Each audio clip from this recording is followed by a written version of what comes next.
तो वो अटकल इसके अपने घर की है, वो वेद ज्ञान नहीं है। जैसे इसने श्रीमद् भगवत गीता अध्याय नंबर 3 के श्लोक नंबर 8 में कहा कि अर्जुन, यदि तू एक स्थान पर बैठा रहेगा, कर्म सन्यासी हो गया, तो फिर तेरा निर्वाह कैसे होगा? एक स्थान पर बैठकर हठ योग करके साधना करता रहेगा। तो मूर्ख लोग होते हैं जो ऊपर से तो हठ योग करके समाधिस्थ नजर आते हैं, लेकिन वो अंदर में चिंतन कुछ और ही करते रहते। ऐसा करना व्यर्थ है। फिर छठे अध्याय के 10, 11, 12, 13, 14, 15 तक इसने क्या बताया है? फिर अपनी विधि बताई है। और वो वेद ज्ञान है जो तीसरे अध्याय के 7, 8 मंत्र में दिया है। वो तो वेद ज्ञान कि यदि तू एक स्थान पर बैठकर हठ योग करता रहेगा तो तेरा फिर निर्वाह कैसे होगा? इस कर्म सन्यासी नहीं होना, कर्म योगी बन। फिर 8वें अध्याय के 7वें श्लोक में कहा कि युद्ध भी कर, मेरा स्मरण भी कर। ये वेद ज्ञान है। फिर इसने छठे अध्याय के 10 से लेकर 15 तक जो ज्ञान दिया है उसमें इसके अपने घर का है, मूर्ख बनाने के लिए। क्या बताता है? एक स्थान पर, अलग स्थान पर बैठ जा, नीचे कुसा हो, डाब हो, ऊपर मृगशाला हो, उसके ऊपर एक सुंदर कपड़ा हो स्वच्छ, फिर वो ना ऊंचा हो ना नीचा हो, ऐसा आसन हो, उस पर बैठकर अपने नाक के अग्रभाग पर ध्यान लगा और मन और इंद्रियों को रोक। ये इसके घर का ज्ञान है। वहाँ तो कह रहा है वो वेद ज्ञान है कि तू एक स्थान पर बैठा रहेगा, तू हठ योग करता रहेगा, तेरा निर्वाह कैसे चलेगा? और यहाँ ये अटकलबाजी अपनी बता रहा है। अब जैसे वो वेद ज्ञान कैसे है और ये वेद ज्ञान क्यों नहीं है, ये भी जानना अनिवार्य है। यजुर्वेद अध्याय नंबर 40 के मंत्र नंबर 15 में स्पष्ट किया है कि वायु अनिलम अमृतम अथिदम भस्मांतम शरीरम ओम कर्तु समर किलबे समर और कर्तुम समर। ओम नाम का सिमरण काम करते करते कर, विशेष कसक के साथ कर और मनुष्य जीवन का परम कर्तव्य जानकर ओम का सिमरण कर। ऐसे ही सूक्ष्म वेद में कहा है परमेश्वर ने, नाम उठत नाम बैठत नाम सोवत जागवे, नाम खाते नाम पीते नाम सेती लागवे। नाम उठत नाम बैठत नाम सोत जागवे, नाम खाते नाम पीते नाम सेती लागवे। काम करते करते, चलते फिरते, उठ के बैठ के, जब भी जैसे भी सुविधा हो, उठते चलते नाम का सेवन कर और नाम से मोक्ष होगा।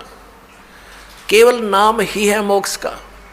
बाकी जो अन्य साधनाएं हैं, जो हठ योग आदि हैं, वो मोक्ष मार्ग नहीं है। उससे अन्य उपलब्धियां होती हैं जो मोक्ष मार्ग में सहयोगी नहीं, बाधक होती हैं। उसे सिद्धियां आ जाती हैं, प्रभुता बन जाती है। फिर वो भगवान स्वयं प्रभु बन जाता है, प्रभु को भूल जाता है, उसका दुर्भाग्य होता है। तो इसलिए हमने वही क्रियाएं करनी चाहिए जिससे हमारा मोक्ष हो, हमें मोक्ष प्राप्ति हो।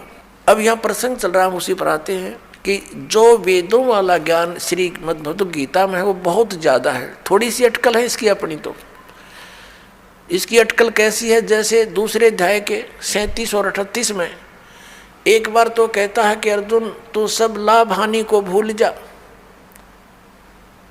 और युद्ध कर ले।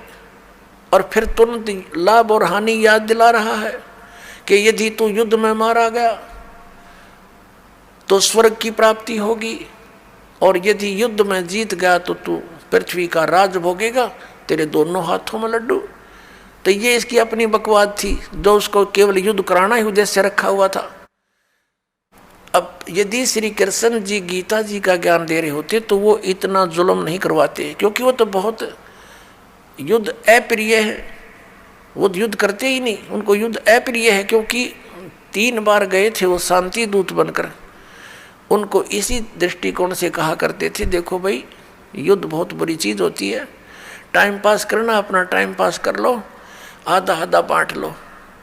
नहीं माने, फिर आखिर में क्या हुआ कि भगवान ने ये कह दिया, भी ठीक है तुम नहीं मान रहे हो। श्री कृष्ण जी ने कहा कि एक तरफ मेरी सेना होगी एक तरफ मैं हूँगा और मैं हथियार भी नहीं उठाऊंगा, क्या वो महापुरुष?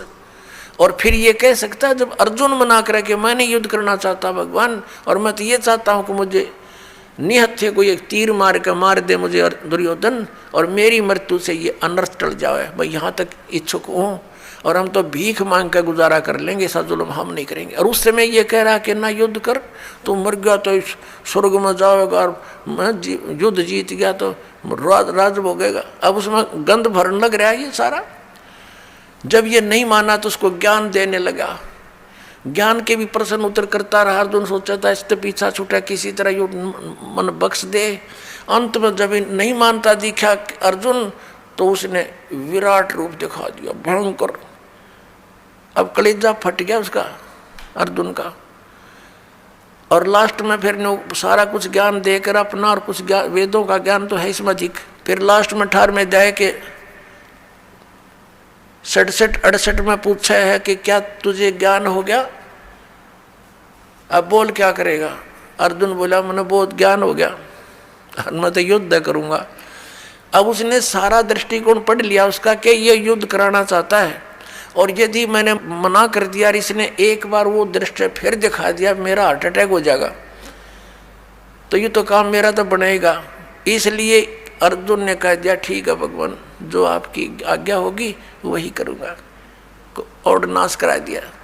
अब हम आते हैं उसी निष्कर्ष पर, अपने आज के विषय पर। आज का विषय है कि हम परमात्मा की खोज में लगे हैं, और जाके ऊपर एती बीती, और कैसा है वो देश, अनल हक कहता चला मंसूर फांसी परवेश, और जाके ऊपर ऐसी बीती, कैसा होगा वो देश। हमें बताना चाहते हैं कि जिस देश को, जिस स्थान को पाने के लिए एक महापुरुष के ऊपर इतना बीता, ऐसा संघर्ष किया उसने, तो कैसा होगा वो देश। किसके विषय में? श्रीमद् भगवद गीता अध्याय नंबर 15 के श्लोक नंबर 4 में कहा कि अर्जुन, जब तत्वदर्शी संत तुझे मिल जा, उस तत्व ज्ञान रूपी शस्त्र से इस अज्ञान रूपी अंधकार का नाश करके उसके पश्चात परमेश्वर के उस परम पद की खोज करनी चाहिए, जहाँ जाने के बाद साधक फिर लौटकर कभी संसार में नहीं आते। और जिस परमेश्वर ने सर्व ब्रह्मांडों की रचना की है, संसार रूपी वृक्ष की प्रवृत्ति जिससे विस्तार को प्राप्त हुई है, भावार्थ है कि जिसने सारे ब्रह्मांडों की, सब प्राणियों की, सबकी उत्पत्ति की है, और मैं उसी की शरण हूँ, केवल उसी की भक्ति करनी चाहिए। गीता ज्ञानदाता स्पष्ट कर रहा, अपनी भक्ति तो उसने बता दी अलग से 8वें अध्याय के 13वें श्लोक में कि मेरा ते कोम अक्षर है, नथिंग एल्स। इसकी भक्ति करने से ब्रह्मलोक प्राप्ति होगी, वो परम गति है। वहाँ जाने के बाद भी फिर वापस आना होगा, ब्रह्मलोक में गए हुए प्राणी भी वापस आते हैं।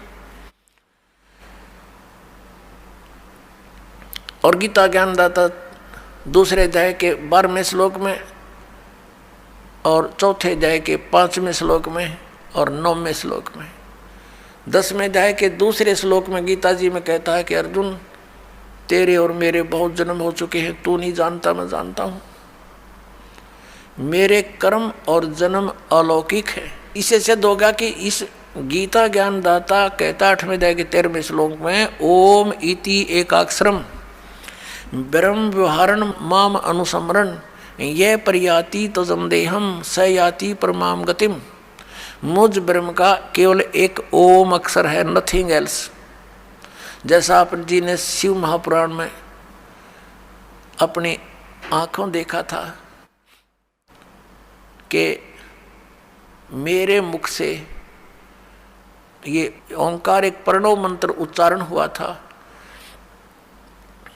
और ये एक अक्षर हो गया इन ए उ में बिंदु नाद से मिलकर इन 5 अवयवों से एकीभूत होकर के ये एक अक्षर हो गया, ओम अक्षर हो गया। तो गीता अध्याय नंबर 8 के श्लोक नंबर 13 में, गीता अध्याय नंबर 8 के श्लोक नंबर 13 में ये वही कह रहा कि ओम इति एकाक्षरम ब्रह्म व्यवहारण माम अनुसमरण ये प्रयाति तदम देहम सयाति प्रमाम गतिम। मुझ ब्रह्म का यह एक ओम अक्षर है, नथिंग एल्स। अंतिम समय तक इसकी साधना भक्ति करता हुआ, श्रवण करता हुआ जो शरीर त्याग कर जाता है वह परम गति को प्राप्त होता है। कौन सी परम गति? ओम से मिलने वाली स्थिति गति।